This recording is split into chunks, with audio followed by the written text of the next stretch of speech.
नमस्कार विद्यार्थी मित्रांनो, श्रेणीश नर्सिंग क्लासेसमध्ये तुम्हा सर्वांचे मनपूर्वक अभिनंदन। आज आपण बघूयात सायकोलॉजी, त्यामध्ये बघूयात लर्निंग। आज आपण डेफिनेशन आणि नेचर ऑफ लर्निंग हे दोन टॉपिक्स बघणार आहोत। तर बघूयात definition of learning. Learning is the acquisition of habits, knowledge and attitudes. It involves new ways of doing things and it operates on an individual is attempts to overcome obstacles or to adjust to new situation. It represents progressive changes in behavior. It enables him to satisfy interest to attain a goal. Crow and Crow, 1973. Next, the term learning covers every modification in behavior to meet environmental requirement. Gardner's मुर्फी, 1968.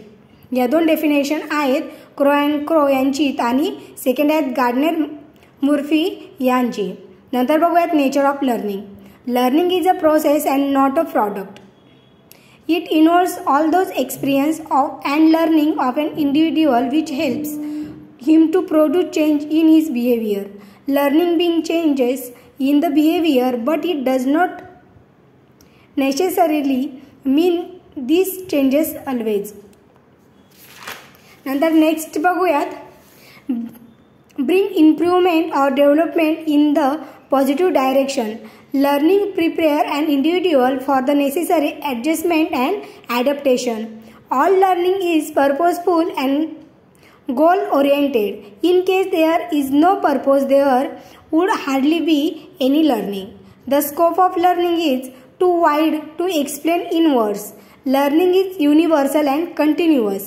Every creature that lives learns.